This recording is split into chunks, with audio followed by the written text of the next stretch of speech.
You are listening to Hello Talent. Hello, talent. This is Frank. And I'm Mac. Hello, I'm Fusawa. Hello, talent. I'm Jamie. I'm Sarah. Hello, talent. I'm Nora. I'm Akane. You are listening to Hello Talent. Hello, talent. Hello, talent. Enjoy. You're listening to Hello, talent. Good afternoon, everyone. My name is Max, and I'm here. My name is Kathleen. today we're accompanied by Professor Rogier Busser, who came all the way from the Netherlands. Professor, how are you? I'm doing very fine. Thank you very much, Max, and thank you very much, Kathleen. Is this your first time coming to Taiwan? No, I've been a couple of times before in Taiwan, both to NTU in Taipei and to this university. And it's my honor to be invited again, this time to National Chung Hsing University. And happy to be here. This is your second time coming to NCHU. Even more. What was your first impression? Have you seen any changes in our university, throughout the years? My first impression was, I think, about the campus. It's a very beautiful green campus with a nice lake, well-maintained buildings. I like the vibe. The first time I came here. That's also the reason why I came back when I was invited. And what I've seen, and I should be modest, I only see, let's say, the management and business parts of the school and not the whole university, of course. But I see increasingly an awareness to become more internationally active, to invite international professors. And I very much my honor to contribute to that. And I'm also happy that apart from, of course, the local Taiwanese students, that I also see some students from other parts of the world, now from Indonesia. So let's talk about your work. So your work mainly focuses on the economic development in Asia. It's about sustainability and then areas closely tied to like Asia's rapid growth. And coming from the Netherlands itself, a country with its own history, closely tied to its trade and development, what inspired you to focus on Asia? Right. Yeah. Thank you for that question, Kathleen. When I was in university, I was studying economics, and also I was studying about Asian cultures. And in those days, in the second half of the 1980s, Japan was seen as number one. If you would walk into a bookstore in USA or in Europe, you would see Japan as number one, Japan overtaking the world, Japan outcompeting us. So I was very much interested in why Japan had become such a strong economy, what was now behind it. And there were many misunderstandings in the West about Japan. Often it was depicted as a mystery, or that it came out of nowhere. And I tried to mix, let's say, economic theories, but also cultural behavior, we have and prepared before. bring the two of them together to explain why Japan did so well in those days economically.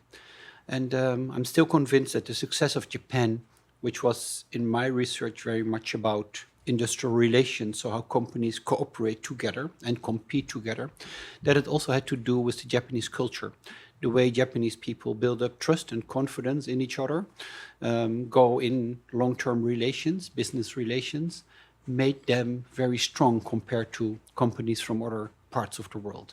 So that mix of cultural and economic explanations was something that I pursued for many years.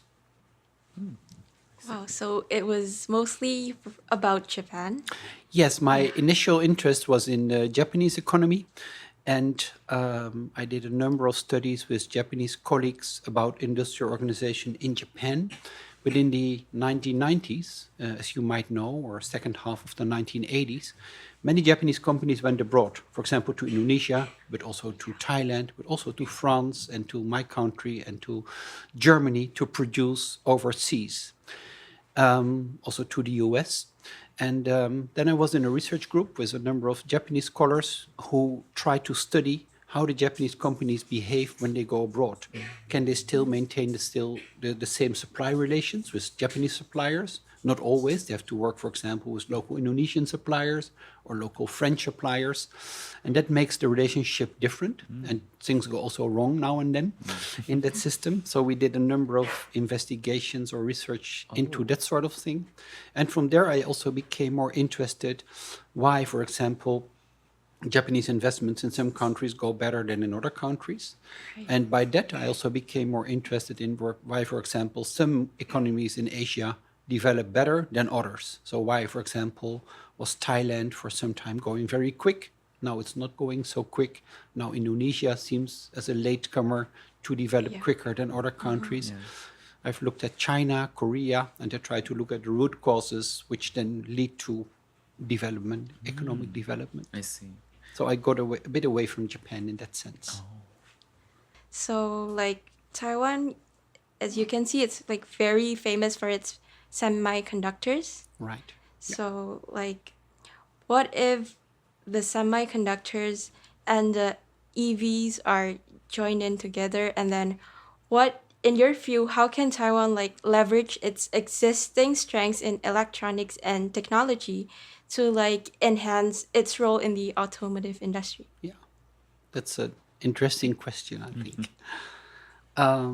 Of course, Taiwan is really a leader here in these sort of technologies, and we see that with the EVs, the whole character or nature of the automotive industry is changing. In an engine, a traditional engine for a petrol car or diesel car, there is thousands of parts in the engine, and now in an electric vehicle, there is less parts in an engine. So that leads to many companies in different parts of the world, also in Asia, looking for a different future because they cannot sustain themselves as their demand for their products is going down. At the same time, you see, of course, with EVs that there is much more electronics involved in the cars. And there's definitely to be more value added for the companies that are strong in that field. So in that sense, I think that Taiwan will become a major player when it comes to this, as they provide certain products that cannot be provided by many other countries. What might go against this, but it's early to say, is that Taiwan, because of all the political problems, is not always automatically part of, for example, ASEAN Free Trade Area or ASEAN Plus 3, where it's with China, Korea, and Japan. And as these schemes are quite important because they lower the tariffication of parts and components in the automotive industry, and also decide sometimes on the location of the investments for having the car factories, that has to be seen how Taiwan can be involved there. So you've lived in Japan Yes. for how many years? For about 4 or 5 years. 4 or 5 years. Yes. So Yes. so you speak fluent Japanese. Yeah, reasonably. Yes. Reasonably. Yeah. And I'm pretty sure that you're aware that in the late 90s and early 2000s, you saw a revolution, which was the Toyota Prius, the first mass-produced hybrid vehicle, if I'm not mistaken, right? Yeah. Now that I see everybody's paying attention to Chinese EVs, they're no longer paying attention to Japan's hybrid technology. It's lagging behind. They've been dominating Southeast Asian countries such as Indonesia.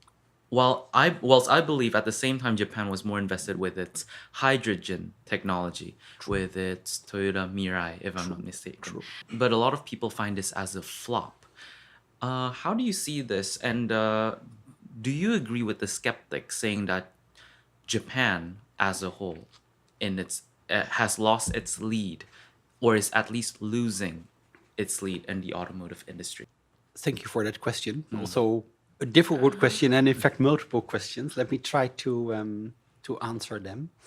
The short question is yes. If we look at the last 2 years, Japanese car makers are losing market share all over the world, in the US, in China, in Europe, and in Asia. So that's clear, and Chinese makers are coming up. Although, and I don't know exactly the numbers for China, for Indonesia, the market share of Chinese companies is nowhere very, very high. So also in Indonesia, I think the number of EVs sold in the total number of cars is still relatively low, Yes. but it's growing very quickly. It's Yeah. increasing very quickly. So are the Japanese then losing out? I think there's a general consensus that Japanese stick too long to traditional petrol and later on hybrid cars, and that they invested too late in EVs. Indeed, like you said, Max, they invested heavily in hydrogen, and they're still doing. They still see that as the future. They see EVs maybe as something temporary. And one point I think that the Japanese make, which is not always acknowledged sufficiently in the Western countries at least, if you have EVs, you need to have, of course, renewable sources of energy. Yes. So if you have solar power or wind power, it makes sense to drive EVs. But if you burn coal, it doesn't make that much sense to buy very expensive EVs. They thought that hybrid technologies might be better for the moment. Hybrid technologies, I don't want to go too much in detail, but that's also sometimes a bit of a black box. You have some cars which drive, let's say, the first 50 kilometers electric, and then they switch to using petrol. But you also have hybrid cars which do it in a different way, where the percentage of driving electric is higher. And we should also not forget that in many countries, most cars are only used for very short distances. So then a hybrid car, according to Japanese research, is quite clean because you only use it for the first 30 kilometers. Yeah. You plug it in again, if it's a plug-in hybrid, and the next morning you use electricity only again. Yeah. Yes. So it's not so easy to define what is now better to do. We also see that in the US, for example, where they more or less ban cars from China for political reasons, that hybrid cars are coming back. So in the USA at the moment, the sales of Japanese hybrid cars are up again. And probably we will see the same in Europe. We also are discriminating against Chinese car makers at the moment, also for political reasons, also to protect our own German and French car makers. Right. So we put tarification on the cars from China, and hence we see that the Japanese sell more hybrid cars again. So to buy time for the European car makers, also maybe to buy time for the Japanese makers themselves to come up with EVs, because they are now also producing EVs. Yes. But in the core technology, the battery technology, the Japanese are definitely behind. Traditionally, Japanese companies are very strong in battery technologies, but now the Chinese have really overtaken them and are stronger than the Japanese or the Europeans. Yes. Especially with BYD. Right. Yes. Right. Yeah. And especially this has been more evident, that Chinese automobiles are catching up. Let's take a look at where we're from, Indonesia. Yeah. I remember 10 years ago, or even 5 years ago, Yeah. we still viewed Japanese vehicles Right. or European counterparts. And another thing, of course, which is also important to consumers, is the design. And for a long time, Chinese products were not seen as having a good design. Yeah. But I think the latest 3 to 5 years, also the design of the cars, but also of household appliances. We see, for example, Chinese selling refrigerators, computers, all sorts of consumer goods. The design is also getting much better. Yes. And sometimes you cannot distinguish it from, let's say, American or European designs. And of course, the Chinese get criticized for copycats and copying things. But yes, more and more consumers go for their products. Yes. And I think if you look at the price quality balance, that you can often make a good choice. Yeah, exactly. It's like I recently bought a Xiaomi earbud. Right, I actually wanted to buy an AirPod, right. but then I realized I feel like buying an AirPod would probably last 4 or 5 years, whereas a Xiaomi earbud would last 2 or 3 years. And for 7 times less, I would rather just buy the Chinese product instead of the US counterpart. Yeah, I understand your choice. Yeah. I think it's true to what you're saying. On the other hand, if we talk about sustainability, Yes. then it might also be a different story. Now, I'm not talking about cars, but if we, for example, look at Chinese textiles, Yes. we see that we have a lot of import from textiles from China.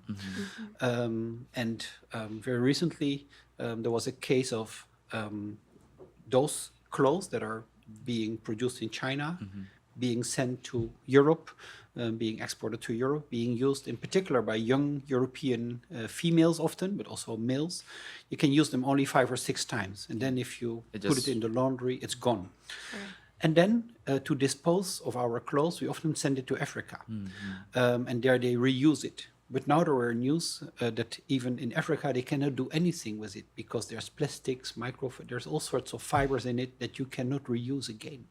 So I do agree with you that if you make the comparison between the earphones and it's 2 years or 3 years to 5 years and the price is 1/7. On the other hand, when it comes to textiles and other things, I do think that we need more regulation also in Europe to prevent happening this. We need to move back about the automobile industry. Like Chinese cars that we previously mentioned Yes. are known to be affordable, and they are now entering into the luxury car market. But we haven't seen any electric supercars from China. Supercars, as in like Ferrari. Lamborghini or Ferrari. Those. The high-end cars. Yes. All right. That's a difficult question. I was this summer actually in China teaching a summer course, and one of the students owned a Ferrari. Oh wow! Yes, I was also quite impressed because normally as university professors, we do not own Ferraris. And he actually did a presentation on this topic. And I think that here it's very much, in the case of these supercars, it's very much about the brand image. And there I don't think that European brands have to fear very much from Chinese competition. Because if you want to spend, let's say, like 2, 3, 4, 500,000 euros or dollars for a car, then you probably don't have to make the choice between different brands. You can just afford whatever you want. Yeah.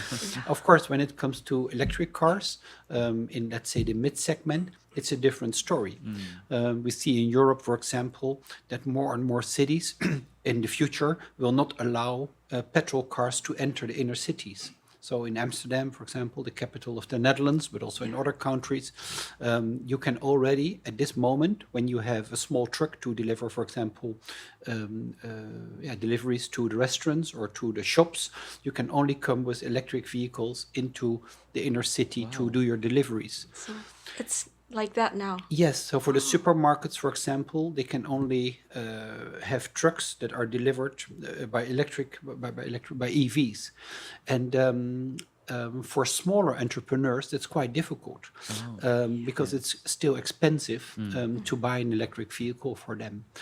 And of course, they will always buy a Chinese brand because it's much cheaper for them. They cannot afford to have, let's say, a German brand or even a French brand. So I think there the Chinese will do very well. But when it comes to the very luxurious brands, I don't think that China will be very soon a serious competitor for the, let's say, mostly Italian brands. It's then what you're talking about. But don't forget that market segment is extremely small. If you look at the total car market, those supercars are, I think, less than 0.5%. So probably China is focusing more on volume. Yes. Definitely. All right, moving on to Taiwan sustainable transportation when it comes to the future. You know, like many economies, is currently under pressure to decarbonize, whilst they're trying to remain competitive globally. Now, given that Taiwan is relatively small, you know, the domestic market is relatively small compared to other places. But they do have strong global connectivity. What steps should Taiwan's automotive industry take to stay relevant in the age of electric vehicles and green technology? I think that Taiwan itself does not have any car brands or car industry as such. Am I right? There is one Okay.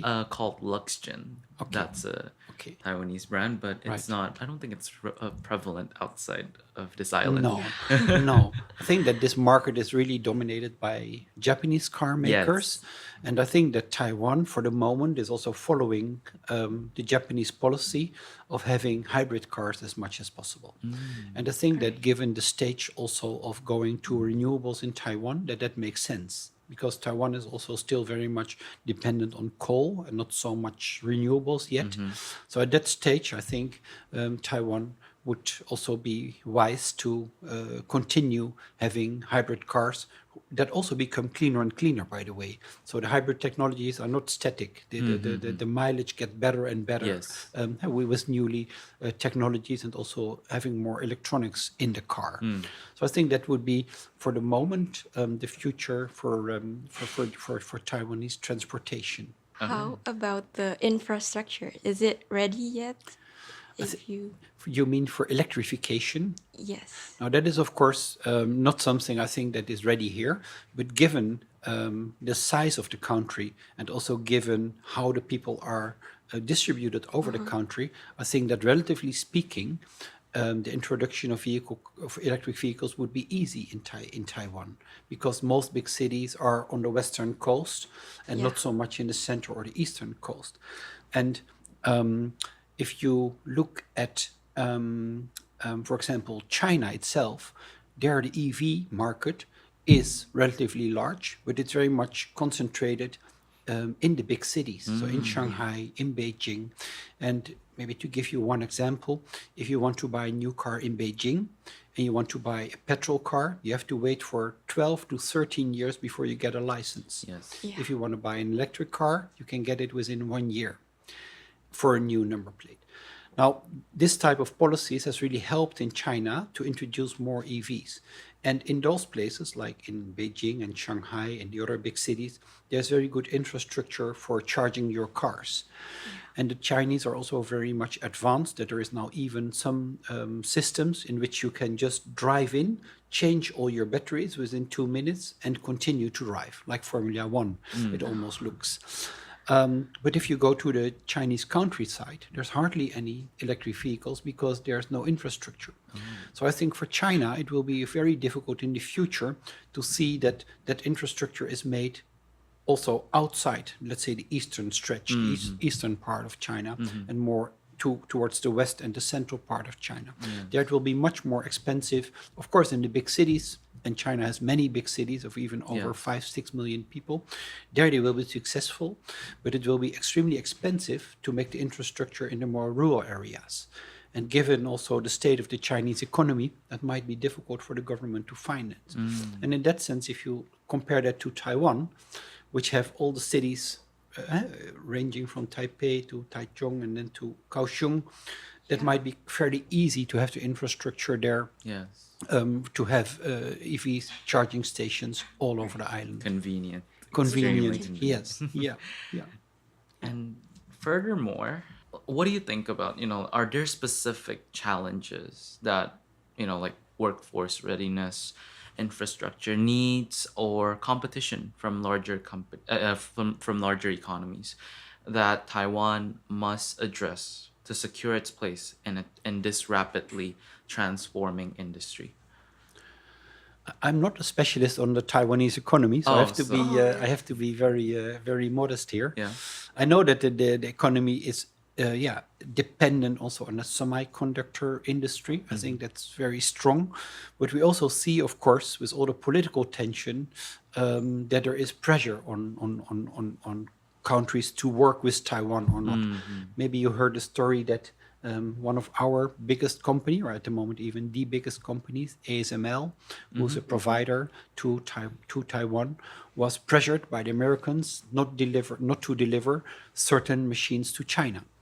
And you see that the free economy, as we like to call it, is no longer all that liberal altogether, because more and more political pressure is there to make investments. After talking about geological reasons about Taiwan and China, I think Taiwan is a little bit faster to develop about the EV charging stations and infrastructure needs. Yes. And from these things, like, what do you think lessons from Asia can help places like Europe or America? Maybe let's talk about Europe first. Okay.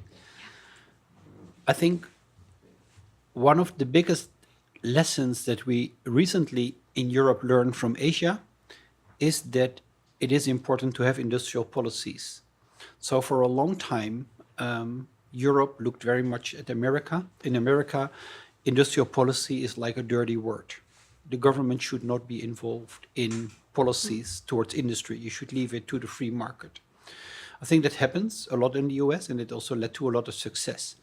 But we also see with climate change and with the need for becoming carbon neutral and more sustainable, that you need state intervention.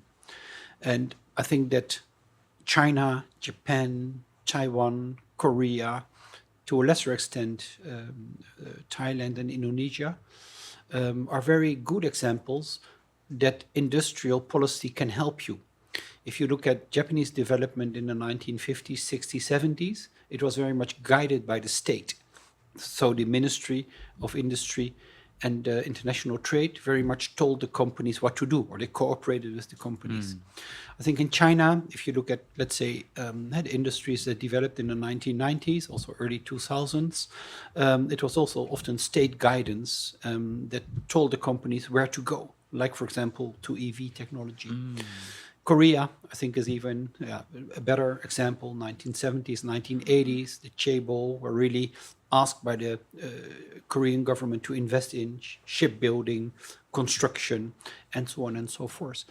And in Europe, we forgot a bit about industrial policies. We left it also to the free market. Maybe France was always a bit different there.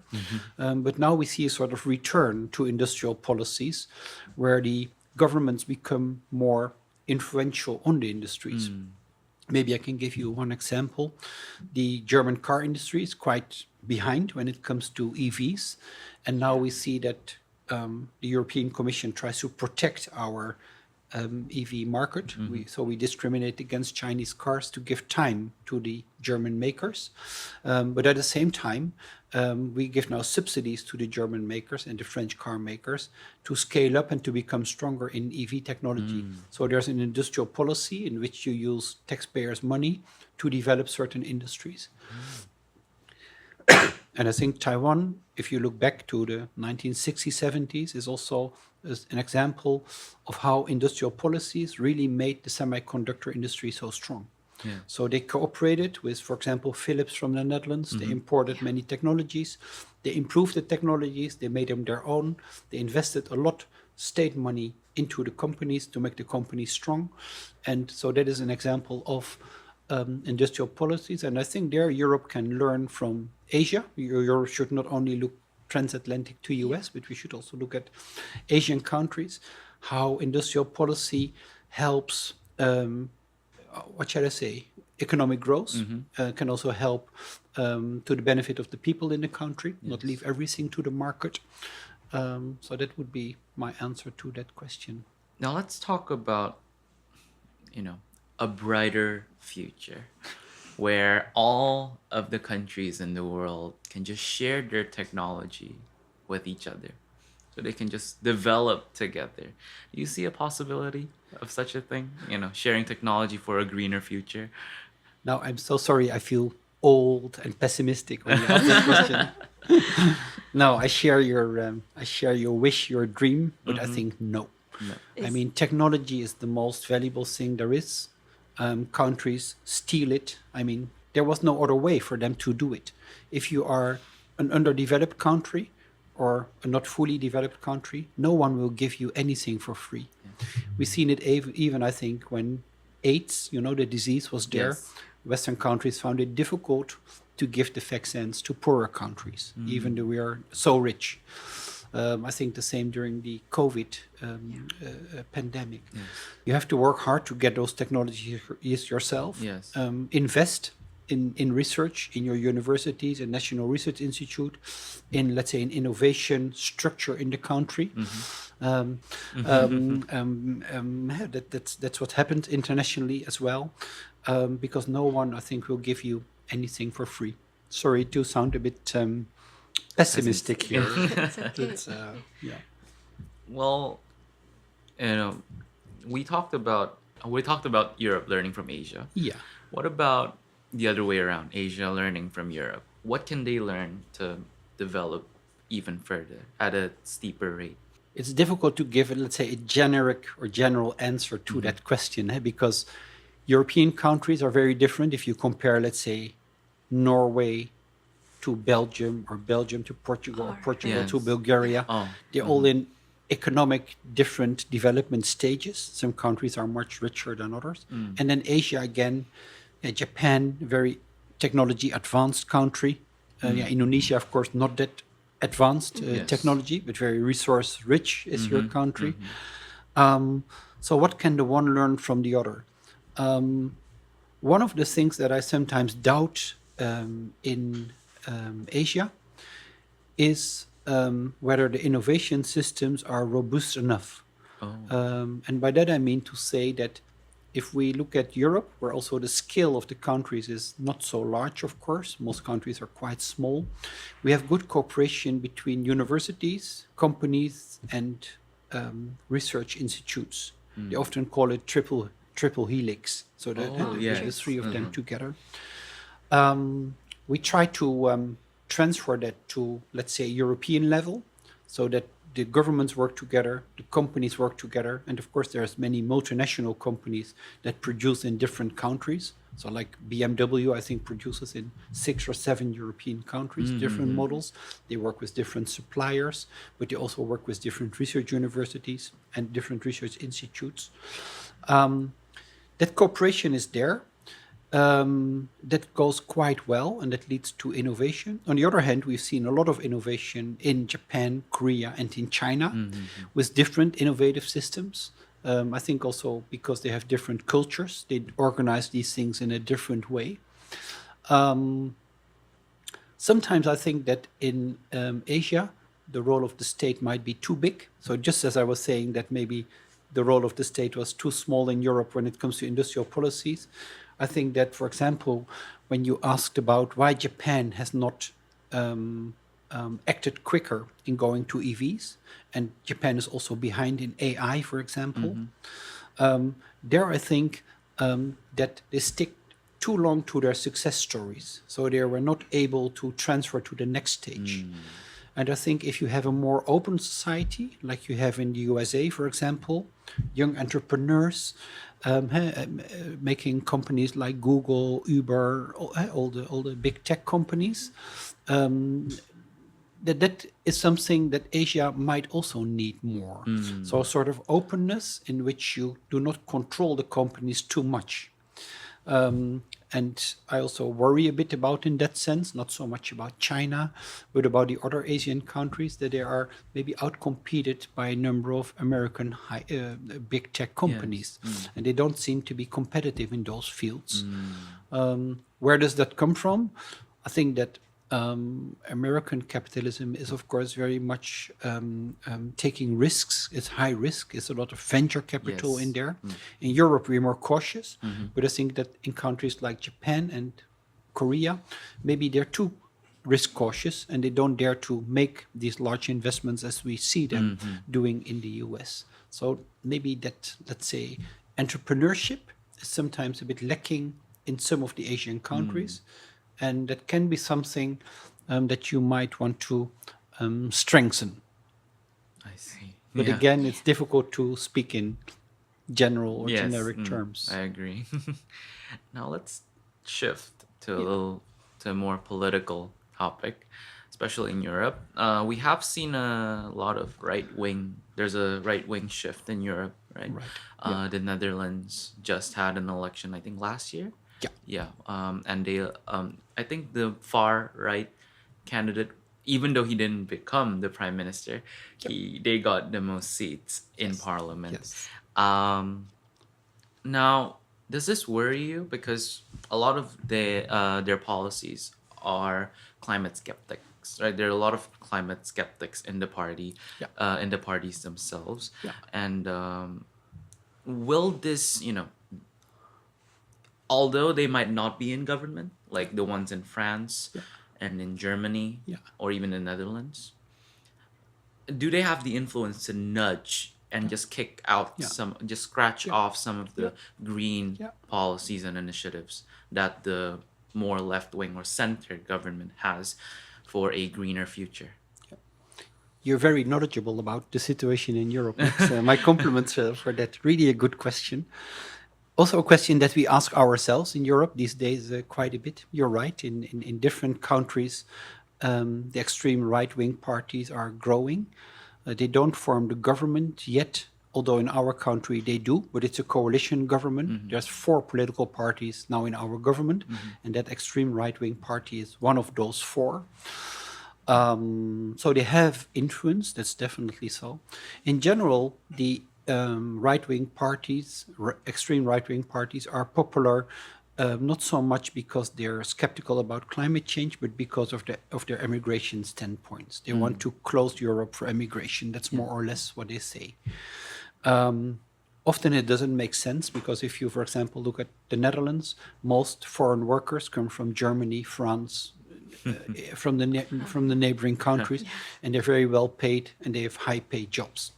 By the way, we talked about ASML earlier. There are hundreds of Indian people working there because we don't have too much electrical engineers with PhDs, so we get them from India and even from China. But that's a different story. You're right, these extreme right-wing parties, apart from being anti-immigration, are skeptical for climate change. So they have influence and they will seek policies to lower the subsidies on, let's say, on a more sustainable economy. On the other hand, and now my answer maybe gets a bit complicated. So on the European level, we have a European Parliament and European Commission, sort of government of Europe. Now, in that European Parliament, all the right-wing parties together, so from Germany, France, the Netherlands, are a relatively small bloc. Maybe they have 20% or something.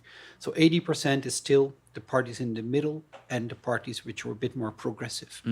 So in that sense, their influence is limited, I would say. European policies are important and they're often then translated by national governments. So the European Commission sets a standard for something, for example, that we should move to EVs in 10, 20 years, and then the Germans make a policy, the French make a policy, the Dutch make a policy, and so on and so forth. So then it depends on the national government. Again, the extreme right-wing parties are nowhere ruling the countries, I think only in Hungary. But in Hungary, funny enough, now the Chinese are going to construct a factory for electric vehicles to be inside of Europe. BYD is that. And in the other countries, yes, they try to step on the brake at times, but because of all the European regulations and also the national regulations, they cannot totally turn back the clock. Because once a law is enacted, in Germany or in France or in any country, you cannot just stop that law. That takes at least 4 to 6 years. Wow.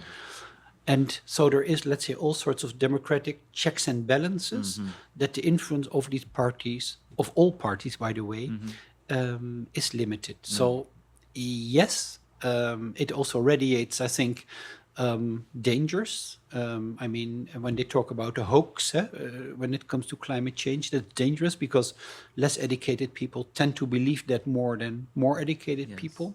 So there's definitely, and that's why your question is also good, there's definitely dangers. Will it now really slow down the transition towards a more sustainable economy? I don't think so. Maybe I can give one more example. We are building a lot of wind parks on the sea. And these plans are all made like 3, 4, 5 years ago, and they extend up to 2035.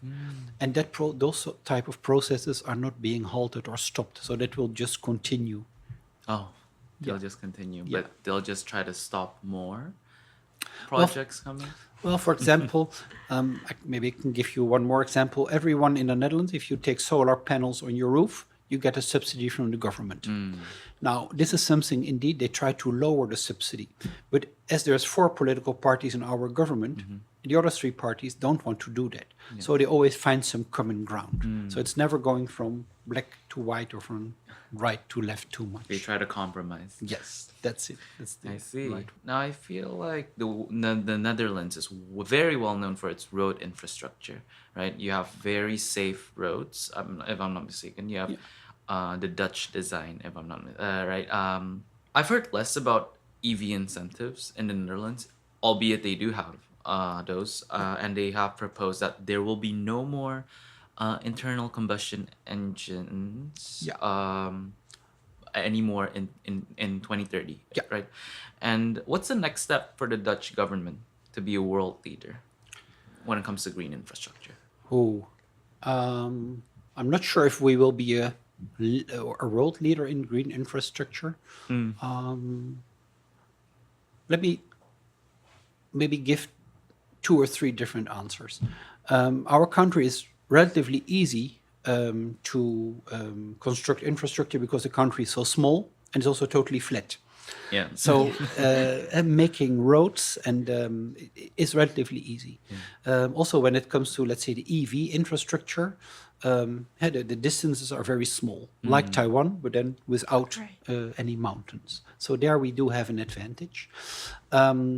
We also, of course, already for a long time, invest a lot in getting people using their bicycle. So, of course, you can go to EVs, but you can also see that the people use more public transportation, which is always cleaner, and that people use their bicycles. And that policy, that mix of policy, that is something of an export model. Actually, last year I was a bit involved in a delegation from Colombia, and they also wanted to see that people in Colombia are going to use the bicycle more and more. And in China, you see, of course, also often the last mile bicycle. So from the subway station to your university or to your house, you use a bicycle. And there we have made investment already, I think, for the last 25 years. Every city, and also between the cities, there's bicycle lanes which are separated from the car roads. So it's very safe to drive your bicycle, either with children or by yourself. There's also a lot of bicycles which have small electric engine or a battery so that you can go a bit faster. We have a taxation system where everyone can deduct a bicycle from the tax, from your income tax. So if you buy let's say a bicycle of 1,000 euros, can be quite expensive. You can deduct that from your income tax. So you get a subsidy indirectly of 30, 40 or 50%, depending on your income. We see, for example, in the universities that I also work at, if you come by car to work, they only compensate 10 or 20% of your travel cost. But if you come by public transportation, they cover your full transportation cost. And so we have all sorts of incentives, not only, let's say, to go to EVs, but to see that people have a lower carbon footprint by using different types of transportation. I see. Okay, so for the last question, Yes. What advice would you give to students like us in Taiwan about bicycles or like even automotive industry? Maybe like, should we adopt a Dutch lifestyle? I wouldn't say that because here it's quite warm. I enjoy being here in the warm weather, but I can also imagine that you will get very sweaty if you have to ride a bicycle here in the summer. Yes. So I think that every country has to look for its own mix of transportation, what works. We cannot say that the Dutch model works in Taiwan or in Indonesia or in another country. We all have different geographical and natural resources. Our country is very windy, so we have a lot of wind energy. I can imagine that here there's maybe more chance for solar energy, as in Spain. So I think the energy mix should be different per country, and also the transportation depends, of course, very much on the density of the population. So in the Netherlands, we don't have many high-rise buildings. We live quite spread out. which makes it difficult, for example, to have subways and metros under the ground, because for that you need more density, as you see in Taipei, maybe also in Taichung, or in Tokyo, or in Beijing. And as we tend to construct more vertically or more horizontally, people live further away. So the density does not allow us to build subways. It's too expensive. So people tend to use either the bicycle, if it's within, let's say, 5 to 10 kilometers. If it's longer, people don't take the bicycle so much. At least most people do not. And then people tend to use more cars. So I think the mode of transportation should depend a bit on the natural, geographical, and climatical circumstances that you're in. Oh, that's a very great answer. Thank you. Thank you so much. And Professor, thank you so much for being here. We appreciate it. My pleasure.